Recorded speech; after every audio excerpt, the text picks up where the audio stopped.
I'm Bella. There were times in my life when I could imagine her perfect. The smiles in the photos, family events, happy moments. Everything looked like everything was fine with me. But behind the scenes, there was another reality, which I tried to hide even from myself for a long time. My life seemed ordinary, like many people's. Husband, children, work. In the morning, I cooked breakfast for the children. Roy went to work, and I was preparing for my duties. Routine gave a sense of stability. But over time, changes began that slowly but surely pushed me out of this comfort zone. It would seem that life went on as usual, but something inside me began to stir, like a quiet onslaught demanding attention. Moments began to appear in my routine when I felt awkward. Roy, my husband, started showing strange behavior. He became more obsessive, watching my every move. I could feel how his views on me were changing, how wariness was replacing the usual smile. Former friends began to rarely call and come to visit. At first, I blamed it on our workload, but then I began to realize that Roy was trying to isolate me from the world around me. He said it was for our family, for our well-being. It seemed to me that it was all because of my own doubts and misinterpretations of his actions. I was afraid to admit to myself that my ideal world was beginning to crack at the seams. However, every day this crackling became louder and more noticeable, and I knew I had to do something before it shattered. Roy continued to pretend that nothing had changed. In the morning, as before, he would say goodbye with a smile and go to work, leaving me with the children and our usual worries. But this idyll was riddled with cracks, and I began to see them even in the most mundane moments.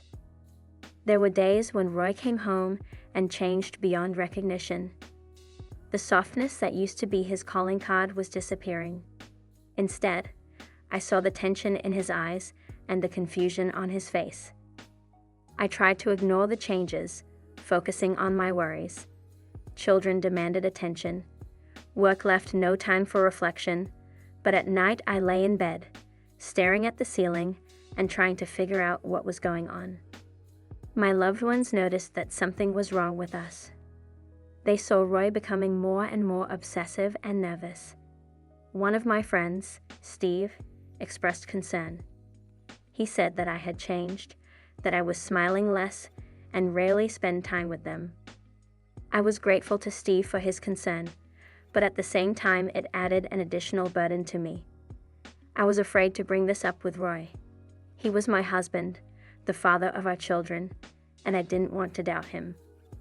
But slowly but surely, I began to realize that our everyday life had become unlike what it was before. My conversations with Steve became less frequent because Roy carefully monitored my contacts and phone calls. He asked endless questions about my conversations, and his anger was expressed in malicious remarks, which I had not even imagined him capable of uttering before.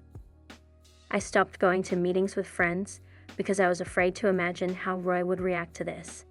He convinced me that we didn't need friends and family, and that we could manage on our own. I began to doubt myself, to question my ability to make decisions. My isolation became more and more complete. I began to feel pressure on myself, as if I suddenly became dependent on Roy, as if without him I would be helpless. It was a trap that I fell into, but I didn't realize yet how difficult it would be to get out of it. My doubts and fears did not disappear, but only intensified every day. He began to show extreme obsession and control. My days became subject to the strict regulations he set. He dictated when I could leave the house, who to talk to, and where to spend my free time. My life has turned into a series of restrictions and prohibitions. When I began to doubt his behavior and expressed my feelings, he responded with aggression and threats. He convinced me that it was for my own good, that he cared about me, and that I should believe him. I felt that he controlled not only my actions, but also my thoughts. I was a prisoner of my own life, and fear of Roy and his reaction to my attempts to regain at least a piece of my independence grew inside me. Roy's control was not limited only to my actions and communication with others. He began to actively interfere in the financial side of our lives, and this was the next step in his control plan. We used to share financial obligations, but now Roy has taken over all financial decisions. Every purchase, every use of a credit card was subject to his approval. He created the image that it was in the interests of the family and for our future well-being. My financial inquiries were confronted with his inflexibility and insults. He convinced me that I didn't know how to handle money and that it was best to leave this matter on his shoulders. I began to feel financially dependent on him, and this further strengthened his control over me. I was scared to even think about what would happen if I tried to master my finances. Roy created an image of me as incompetent and helpless without him. It was another brick in the wall that surrounded me, making me increasingly dependent and vulnerable. Every day, my isolation from the world grew. Roy kept telling me that no one needed me but him. My friends and family seemed to him to be enemies who were trying to invade our lives and destroy it. He began to manipulate my emotions, convincing me that only he and I were real allies, that he was the only one who cared about me.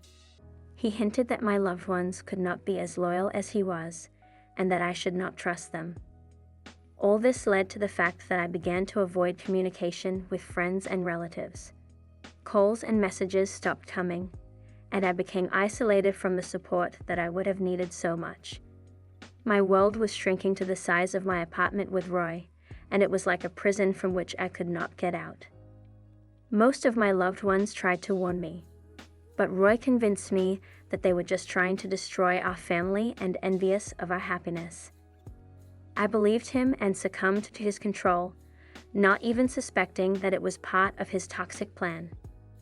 One day, when I was feeling increasingly isolated and lonely, one of my friends, Steve, finally decided to voice his concern. He noticed how I've changed, how I rarely spend time with them, and how my smile has become more artificial. Steve was one of my closest friends, and we could always talk to each other openly. He called me one evening, and I heard concern and excitement in his voice. He asked me how I was feeling, and I felt tears begin to pour into my eyes. Steve expressed his concern for my safety and said I needed help. It was the first time someone had so openly expressed their concern about my situation. I felt like I was being heard, that someone was worried about my well-being. This conversation with Steve was a turning point for me. I realized that I could not continue to hide my suffering and that my isolation from friends and family was a mistake. It was the first step to starting to realize what was going on in my marriage and that I needed to change something. I was afraid to admit that my family life had become toxic, but the internal conflict was becoming unbearable. Steve became my mainstay, the first person who made it clear to me that I was not alone in this struggle.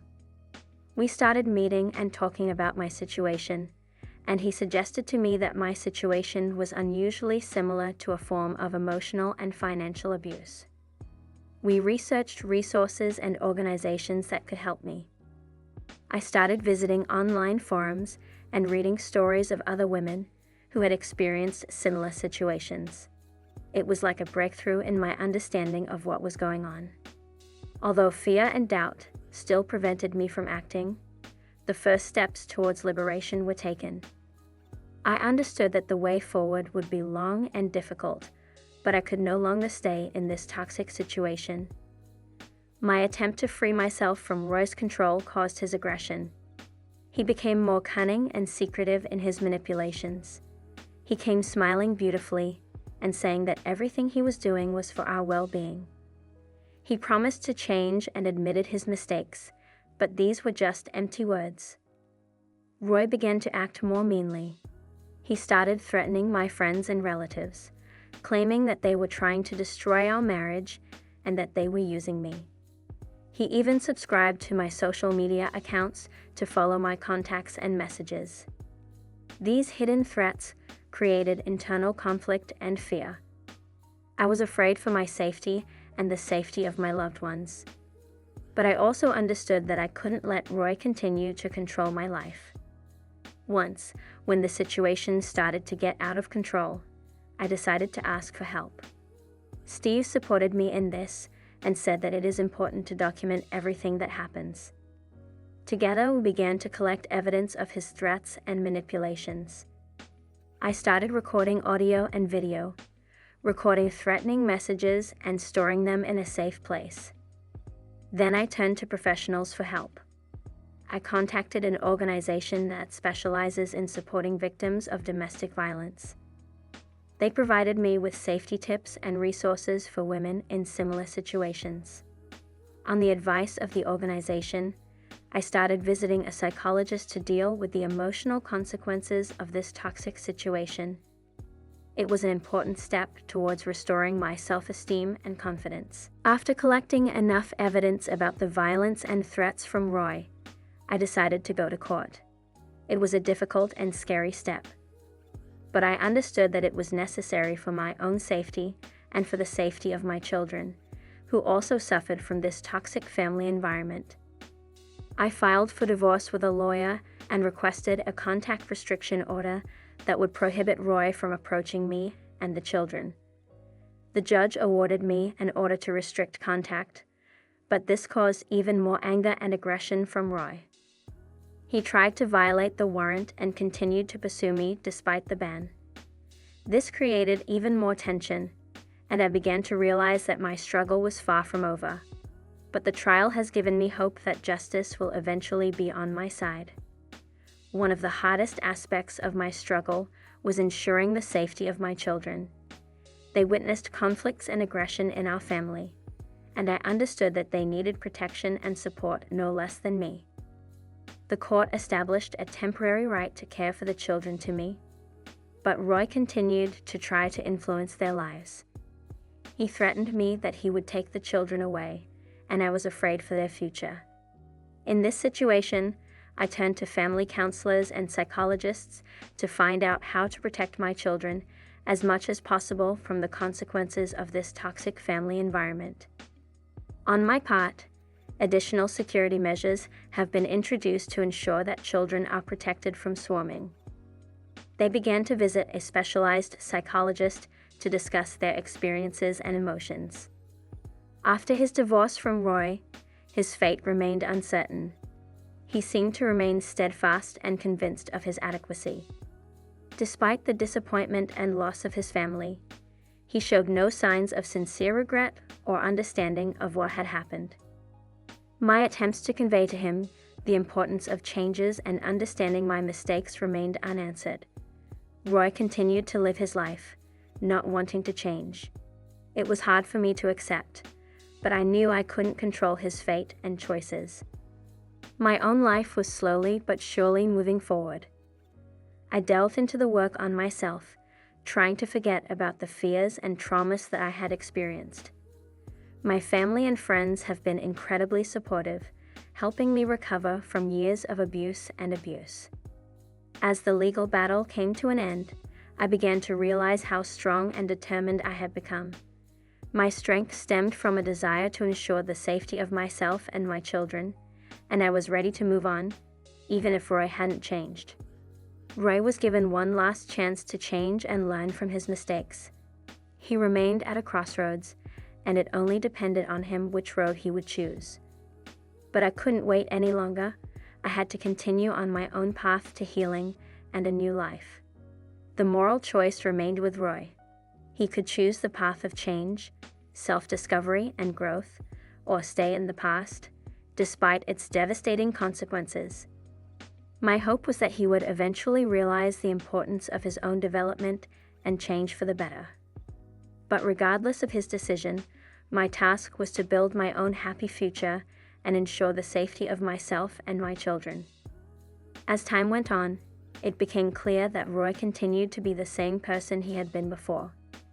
My hopes for his change dissipated, and I realized that it is impossible to change a person who does not want to change. Roy kept trying to manipulate me and the kids. He violated the contact restriction order, trying to influence our lives. It created additional stress and anxiety, but I didn't let him invade our world again. My determination to remain strong and unshakable was strengthened with each new attempt by Roy to manipulate.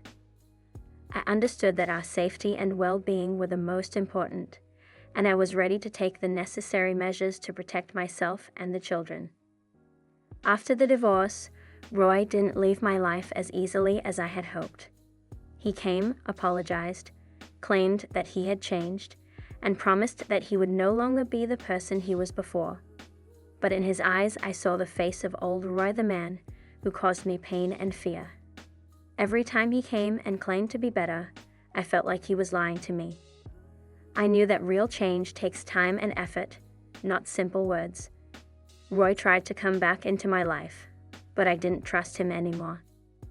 It was hard to resist his convincing arguments and apologies, but I understood that my safety and the safety of my children were most important. I didn't want to be a victim of violence and manipulation anymore. That was the moment when I finally kicked Roy out of my life and decided not to give him more chances a second time. Deep down, I could wish that he had really changed, but my own eyes and intuition told me that I had made the right decision by leaving him behind. Deciding what to do with the children's father after the divorce was one of the most difficult questions I had to face. I talked to my children to understand their feelings and opinions on this matter. The children were extremely sensitive to my condition and understood that Roy was causing me moral pain. They saw how I suffered from his manipulations and control and did not want him to return to our lives. They were the real protectors of my well-being. This conversation with the children was difficult, but important. We discussed their feelings and preferences together, and I realized that they felt fear and anxiety at the thought of their father's return. We decided together that it was important for our family to maintain safety and psychological well-being. So we made a decision not to allow Roy to return to our lives, and I supported them in this decision. As soon as the divorce became a fact, Roy started dating my ex-girlfriend, Lisa. At first glance, their relationship seemed innocent and harmless. Lisa was one of my closest friends, and I hoped that she could make a positive change in Roy. But I couldn't help but notice how Roy began to influence her. He kept trying to play the role of a changed man, but I saw a shadow on his relationship with Lisa. It was as if he was using her as a tool to get back into my life. I tried to warn Lisa, to tell her about my experience and how Roy manipulated me. But she was in love and convinced that she could change him. Naivety and the belief that people can change pushed her to continue her relationship with Roy. It was painful to watch her go through the same mistakes I had made in the past. But as with my children, I understood that everyone should make their own choices and learn from their own mistakes.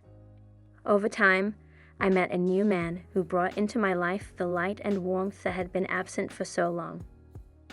Our love was tender and caring, and I felt that I had found the person who really cares about my happiness and safety. As our relationship grew, Roy began to grin and get angry at himself for losing me. He may have realized that his abuse and violence led to the destruction of our marriage and the fact that I found a new happy family.